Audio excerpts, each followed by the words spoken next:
اور ایک روایت حضرت سلیمان بن سرد رضی اللہ تعالی عنہ سے مروی ہے، کہتے ہیں کنت جالسا مع النبی صلی اللہ علیہ وآلہ وسلم، میں حضور علیہ السلام کی مجلس میں بیٹھا ہوا تھا، دو لوگ تھے، وہ آپس میں الجھ رہے تھے، ان میں سے ایک شخص کا چہرہ غصے سے سرخ ہو گیا، رگیں پھولی ہوئی تھی اور ایک دوسرے کے لیے سب و شتم کا ماحول پیدا ہو گیا تھا۔ اللہ کے رسول صلی اللہ علیہ وآلہ وسلم نے ارشاد فرمایا، میں ایسا کلمہ جانتا ہوں کہ اگر یہ کلمہ پڑھ لیں تو ان کا یہ غصہ زائل ہو جائے گا، ان کی جو کیفیت ختم ہو جائے گی، اور وہ کیا ہے؟ اعوذ باللہ من الشیطان الرجیم۔ یہ پڑھ لیں تو جو ان کے اندر ہے وہ چلا جائے گا۔ تو لوگوں نے اس شخص کو کہا جس کی رگیں پھولی ہوئی تھی اور غصے سے اس کا چہرہ سرخ ہوا جا رہا تھا کہ تعوذ پڑھو، اعوذ باللہ من الشیطان الرجیم پڑھو۔ اور یہ اللہ تعالیٰ نے قرآن مجید میں ارشاد فرمایا ہے کہ جب غصے سے انسان بے قابو ہو جائے تو اس کو چاہیے کہ وہ اپنے غصے سے باہر نکلنے کے لیے تعوذ پڑھے۔ ایک روایت میں ہے اللہ کے محبوب نے ارشاد فرمایا، تم میں سے اگر کوئی شخص غصے میں آئے تو وہ خاموش ہو جائے، تو خاموشی سے غصے کا لیول نیچے آنا شروع ہو جائے گا۔ اور ایک روایت میں ارشاد فرمایا، جب تم میں سے کوئی شخص غصے میں ہو تو وہ کھڑا ہوا ہو تو وہ بیٹھ جائے، اور اگر اس کا غصہ اس سے زائل ہو گیا تو ٹھیک، ورنہ لیٹ جائے۔ یعنی اگر وہ کھڑا ہو تو بیٹھ جائے، اور اگر بیٹھنے کے باوجود بھی غصہ ختم نہیں ہونے پا رہا تو لیٹ جائے، خاموش ہو جائے، تعوذ پڑھے اور بیٹھ جائے یا پھر لیٹ جائے۔ تو یہ چار صورتیں غصے کو کم کر دیتے ہیں۔ تو غصے کو نافذ کرنے کی بجائے کوشش کرنی چاہیے کہ غصہ جو ہے وہ فروغ ہو جائے،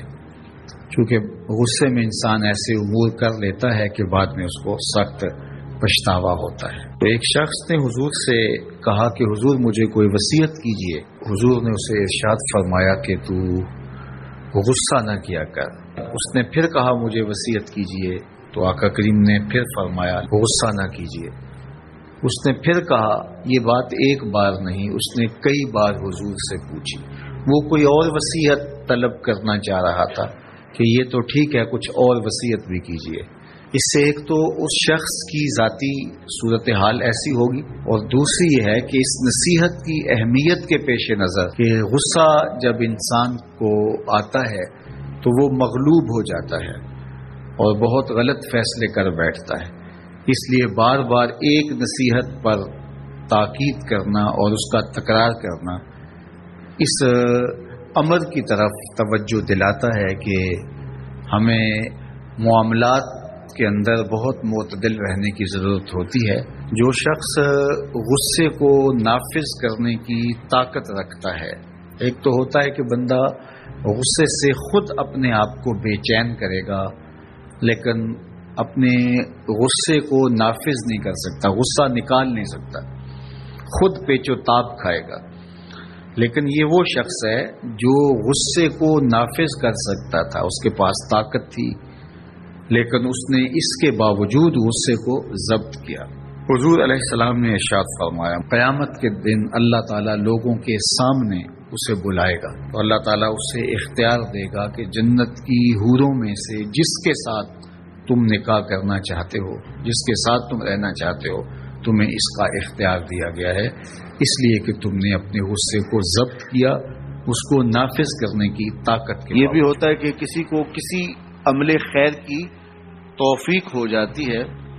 تو وہ اس پر اللہ کا شکر کرنے کی بجائے دوسرے لوگوں کو جو فی الحال اس توفیق سے محروم ہیں حقارت کی نظر سے دیکھنا شروع کر دیتا ہے۔ بعض اوقات کسی کو نماز پڑھنے کی توفیق مل گئی تو وہ بے نمازیوں کو حقارت کی نظر سے دیکھنا شروع کر دیتا ہے، تو یہ اس کے عمل کا عجب اس کے عمل کو برباد کر دیتا ہے۔ اگر اللہ نے آپ کو خیر کی توفیق عطا کی تو آپ ان لوگوں کو خیر کی طرف لانے کی کوشش میں لگ جائیں جو خیر کی راہ پہ نہیں ہیں۔ بے نمازیوں کو نماز کا عادی بنانے کے لیے آپ کی جد و جہد شروع ہو جانی چاہیے کہ یہ خیر مجھے نصیب ہوا تو اس کو بھی نصیب ہو جائے، نہ یہ کہ آپ کسی کو حقارت کی نظر سے دیکھیں اور خود پسندی کے مرض میں مبتلا ہو جائیں کہ دیکھو میں نمازی ہوں اور میرے پاس یہ ہے اور فلاں کے پاس یہ نہیں ہے۔ تو اس پر اللہ کا شکر ادا ضرور کیجئے کہ اللہ نے مجھے توفیق عطا کی، لیکن کسی کو حقیر جاننے کی بجائے اس کو خیر کی راہ پہ لانے کی کوشش کریں۔ تو یہ آپ کے صالح اعمال کی قبولیت کا ذریعہ بن جائے گا، نہیں تو اگر ریا شامل ہو گئی تو عمل برباد، اگر تکبر آ گیا تو اللہ کو تو پسند ہی نہیں ہے، اگر عجب پیدا ہو گیا تو عمل کا نتیجہ آپ کو نصیب بھی نہیں ہو سکے گا۔ اس لیے عمل خالص ہو، صرف رضائے الہی کے لیے ہو، وہ عمل مرد نے کیا ہے یا عورت نے کیا ہے اس سے غرض نہیں ہے، شرط ہے کہ ایمان کے ساتھ اس نے صالح اعمال کا ذخیرہ جمع کیا ہے، تو اس کو اللہ تعالیٰ جل شانہ ستھری، پاکیزہ، مطمئن اور خوبصورت زندگی عطا کرتا۔ اب وہ خوبصورت زندگی حیات طیبہ کیا ہے؟ تو سنیے، حضرت سعید بن جبیر رضی اللہ تعالیٰ عنہ فرماتے ہیں کہ حیات طیبہ سے مراد الرزق الحلال ہے۔ اللہ جل شانہ جس کو پاکیزہ اور ستھری زندگی عطا کرتا ہے اس کو رزق حلال عطا کر دیتا ہے۔ حلال رزق کا نصیب ہو جانا ایک خوبصورت زندگی کا نصیب ہو جانا ہے، کیونکہ حلال میں تمانیت رکھی گئی ہے۔ ایک شخص جتنا بھی حرام رزق اکٹھا کر لے